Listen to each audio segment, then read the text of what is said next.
Hello, I'm Tom. I'm a solicitor at Stephens Scown. They're a law firm based in Exeter and across the southwest. I specialise in... Somebody's putting a naughty nickname. I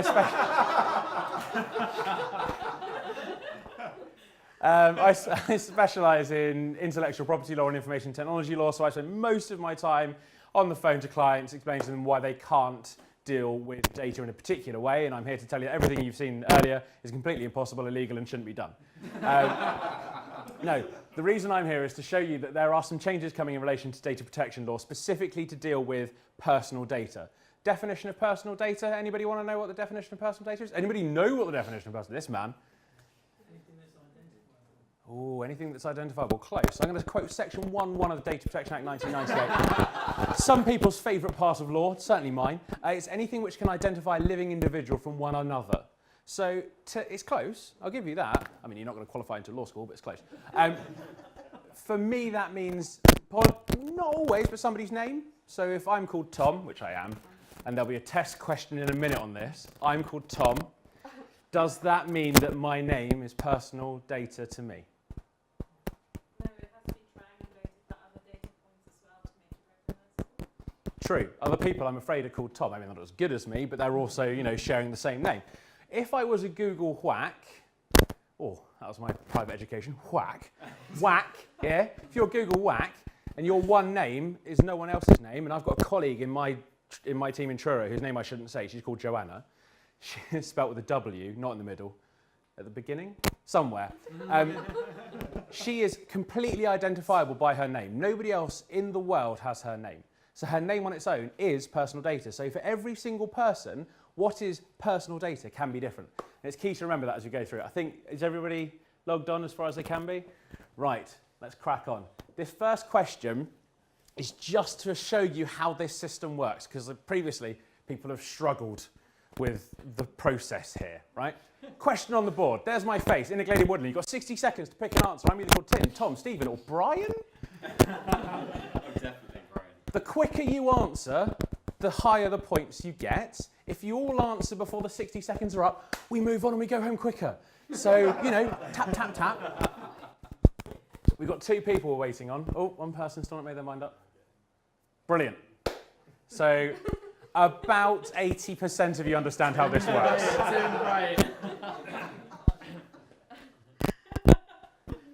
You're laughing now. Proper law, Data Protection Act 1998, our current standing piece of regulation, is being replaced by the General Data Protection Regulation. There is only one of these answers is correct. Is it nothing?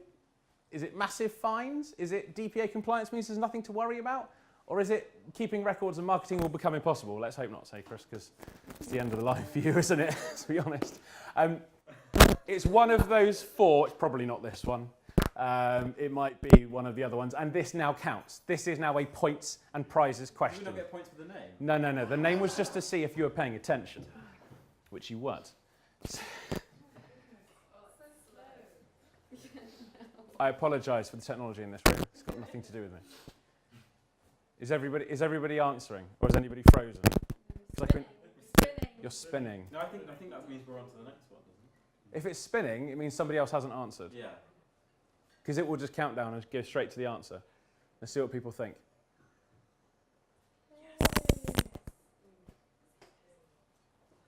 Two people went for key, even though I specifically said it wasn't this one. Two people in this room think he's a lawyer, don't trust him. Go for something else. A couple of people said if you're DPA compliant, there's nothing to worry about. Now that's a very interesting point. So most businesses will say, what's my compliance with the Data Protection Act? The current law that we live by for data protection in the UK actually split across a couple of things. So the Data Protection Act 1998 was invented in, anybody? Data Protection Act 1998 invented in? No. Fools. 1988 was the first draft of the Data Protection Act 1998, so it took them that long to get the law in force. So we're talking about a bit of law that was brought about at the same time as the Amstrad. And people deal with data now in a very different way, as we've seen from all the presentations previously, a very different way than they used to. At the same time, 1998 was the year of the launch of the Nokia 5110 communicator, a phone that lasted for a month in its battery, and you could kill a man with its aerial if you're assaulted. So you have to remember that obviously this law actually, I mean, in a legal sense, is very new. We're very proud of it still, and you know, you could look at things like the Partnership Act, 1890, or the Warwickshire Defence Act 1640, which allows you to shoot a man, as long as he's Welsh, in Warwick on the night of a full moon with a crossbow, and it's not murder. Still law, perfectly good and sensible law, right? But it doesn't make any sense to keep laws which are out of date, and the Data Protection Act 1998 is out of date. The Computer Misuse Act 1990 is out of date. The Privacy Electronic Communication Regulations 2006, sort of out of date. But the Data Protection Act is the biggest problem for us, and I'm going to show you why with the next couple of questions. Who's James? Yeah. Do you work for AB? Yeah, he does. This could get awkward. 1,000 points to play for in this one. If anybody you can't read, that first one in red is 100,000, the one in blue is 200,000, the one in amber is 300,000, and the green is 400,000.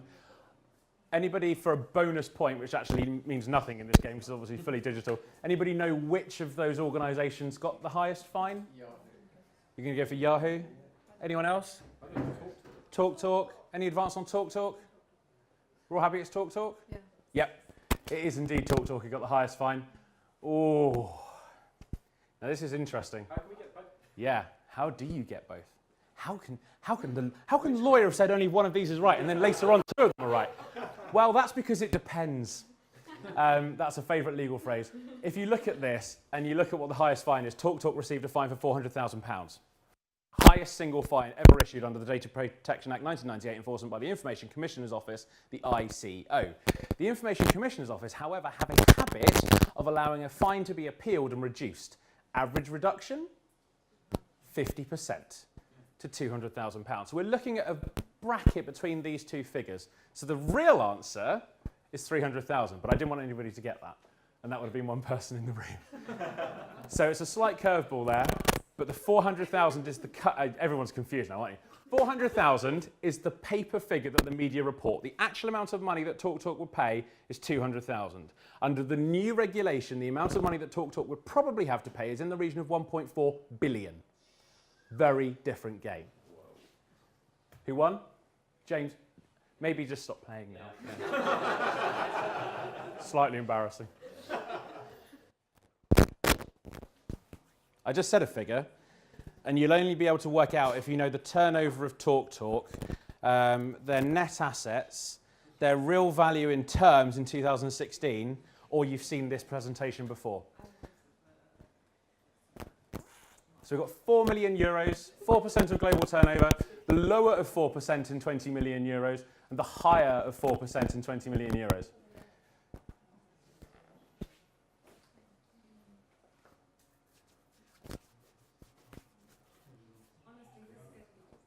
Well, I will now put my hands up. That's a technical error. That is not the right answer, I'm afraid. That's Kahoot not playing fair. This one here, the higher of 4% and 20 million euros, that's the right answer. Apologies. This has become incredibly embarrassing for me. James, you carry on playing, because this is just going absolutely nowhere. Tried so hard. So the GDPR fine, the headline figure is 4% or 20 million euros. This isn't scaled, right? This isn't, oh, but it's okay because you're a smaller business, or you were trying to do something in the right way, so don't worry about it. This is just a de facto cap on the fine. This is designed specifically to make businesses wake up and smell the coffee, because people aren't complying with the Data Protection Act, mainly because it's out of date. So the General Data Protection Regulation brings in loads of stuff. It needs, for example, a business with more than 500 members of staff has to have a specific data protection compliance officer, or as I like to say, somebody you want to go to prison. If you are dealing with data on a day-to-day basis, you need to have a two-phase privacy policy. You need to explain to your consumers, I'm taking your data and I'm handling your data in this way, but I have a more detailed policy about the other parties that may be handling your data and what they might do with that data, and that's available here. You have to be more spoon-feedy with your consumers where you're taking their personal data. You need to explain to them where it's being held, what you're doing with it, who else is processing it, and if you're a processor, you're also going to have all of those obligations on your shoulders. And under the current law, processors are pretty much free to do what they want. So it's, in the interim, before this becomes law, yeah. are we incredibly exposed to people just storing our data in the next sort of 12 months or till it becomes law? Making hay while the sun shines? Yeah. Yes, absolutely. Which, to be fair, is something that, you know, commercially you would think is sensible, because if the data's out there and it's available to hoard it, now is the time to hoard it. Question about what your responsibilities are in relation to that data post GDPR enforcement. I don't want to be the one that goes and takes a test case to the High Court on that, but if somebody in this room wants to put themselves forward and see what happens, I'll happily go and sit in the observation box and see how much they get crushed. It's really tricky, it's an unknown, but there's a second curveball which we will come on to. James, thank you very much for picking the wrong answer. Cookies, everyone know what a cookie is? We talked about events earlier, which is a very good point, but cookies are a fantastically complicated section of law. So a cookie is the Handson and Gretel novel. You leave a cookie crumb where you visit through a website and you can trace back to those cookies. They can be accessed by other sites and other parties, and if the cookies aren't your cookies but someone else's cookies, then they can all be collated, and hey presto, you have some pseudonymized data. Amazon had a fantastic system where they use cookies to preeminently ship products to consumers in Germany based on what they were most likely to purchase next, and then sent them an email and said, you know that toaster that matches the kettle that you were looking at the other day? Well, actually, it's in Dusseldorf, which is where you live, so do you want it? And they go, oh, yeah. That's my German accent, by the way. So it's a fantastically powerful tool, or a historically very powerful tool. Consequently, it was immediately legislated, just like anything in the world that's got any power to it, and became incredibly complicated. Unfortunately, the law was largely ignored, but the new GDPR is going to add a bit more teeth to this. Again, because businesses just played fast and loose with the rules, people did whatever they wanted. GDPR puts the fine in place. That means people have to sit up and pay attention. Only 3 of you got it right. Who was that? Who got that? As in we are playing I was going to hang on a second. I mean, I'm no accountant, but 4 doesn't make 3. So the law is a nonsense, right? I'm not going to lie to you. The law was drafted in. It wasn't me. Who's hacked? Who's hacked this? Anyone? Anyone want to admit to hacking this? I feel like the NHS, exposed and underpaid. The point here is the law is a nonsense, right? So the cookie law, the Privacy Electronic Communication Regulations 2006 came along and they said you have to have a notice on your website that lets users know that cookies are active on your site.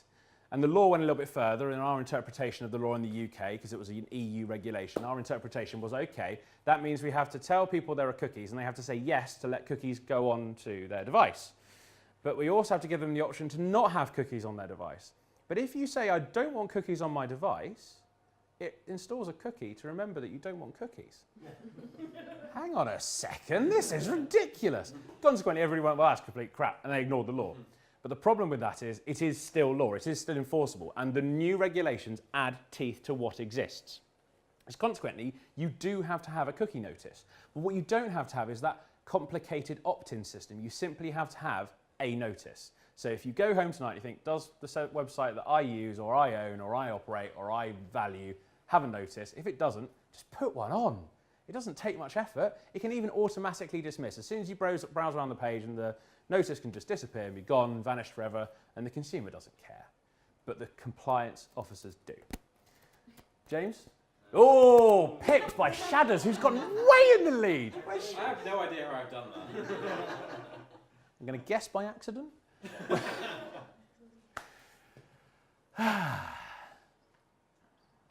So sticking with the website theme, because this is a very popular one, people love to know about their websites and legal requirements over their websites. There's 4 options. I'm thinking only one of them is the right answer, but at the moment I can't be honest with you. They may all be right because somebody's changed the answers on this. It may well have been my secretary because I ignored it earlier. Generic blurb about rights and cookies. Well, we've talked about cookies already. Terms and conditions of business, they're always useful. Stuff about piracy or privacy, and all of those, plus website and reservation T's and C's. This sounds like a lawyer's drafted it, doesn't it? And I'll put my hands up, it wasn't me. This is probably the green one. It's always the green one. Green for go. We're still waiting on a couple of people. Even though I've told you the answer, it's the green one. Some of you are like, nah, he's caught me on that before. Who went for that? James? Yeah, I did. On purpose? No, just to let everyone else have a chance? You're not wrong. I mean, you should have that on your site, but you should have everything. And when I say reservation T's and C's, I don't mean reservation like because everybody operates a hotel. I mean those things which are reserved to you as a business. If you have specific requirements, if you run competitions, if you have incentivization for interaction with your consumers or the visitors to your site, you need to make sure that those people in this modern day and age, and certainly post-GDPR, are fully aware of what you're doing with their data. And that falls into this section here. That falls into the privacy value documents that you have on your site. Internally, of course, you then also need to be able to understand what you're going to do with that data. And if somebody was asked and you just picked a random member of staff and said, how do you deal with personal data in your organization? If they stand there and go, it's not good enough. They have to understand, live and breathe what you're doing with data on a day-to-day basis. Don't quite understand how you're still in the lead, Shadows, but I just got that wrong, so I have no idea. let's just blame WannaCry. So, final question. D, it's the highest climber, by the way. Die. Sorry. I didn't want to say it in case the Daily Mail turned up.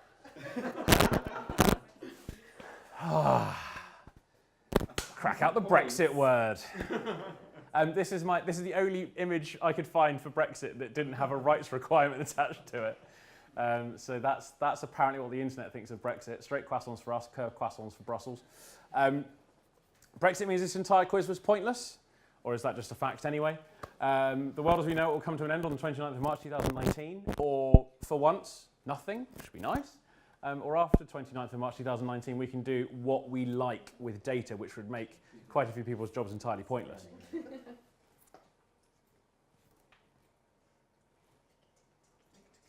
20 seconds. I need like a countdown clock. Yes, for once, beautifully, Brexit means sod all. We go, oh, but what about Brexit? No, it doesn't matter. The beauty of the GDPR is it is currently law in this country. It is not enforceable law, but it's in this country, drafted, accepted, it's going to be enforced. We have 348 days until GDPR is in full force and effect in this country. We do not leave the European Union for another 660 days or something like that. So we have a beautiful honeymoon period. We have a whole year where the General Data Protection Regulation is fully enforced in this country. I will admit that come 29th of March 2019, GDPR will be repealed because it is a regulation brought down by the European Union, and the Great Repeal Bill will remove it from our jurisdictional powers. But where is our data? In Russia. Yes, sod Europe. What's Putin doing with my Amazon details? Most of our data is across servers which are not just in the UK, right?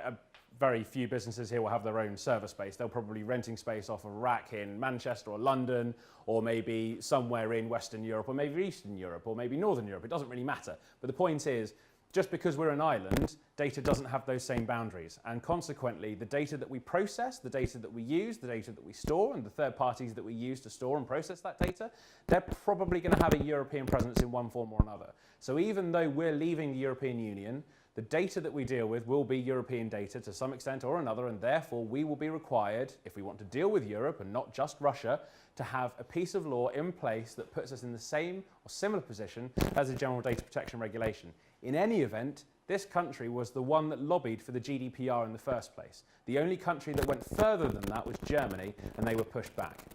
So in summary, GDPR is untouched by Brexit.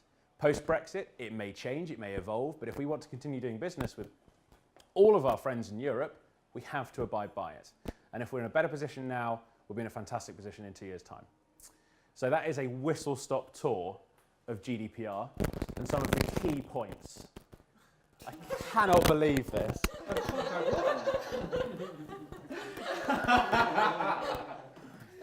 We're 6 out of 7, despite shouting out several times, oh, I got that wrong. And proof, if proof is required, that technology should never be worked with in a live audience. Shadrick, you win the champagne. Thank you very much.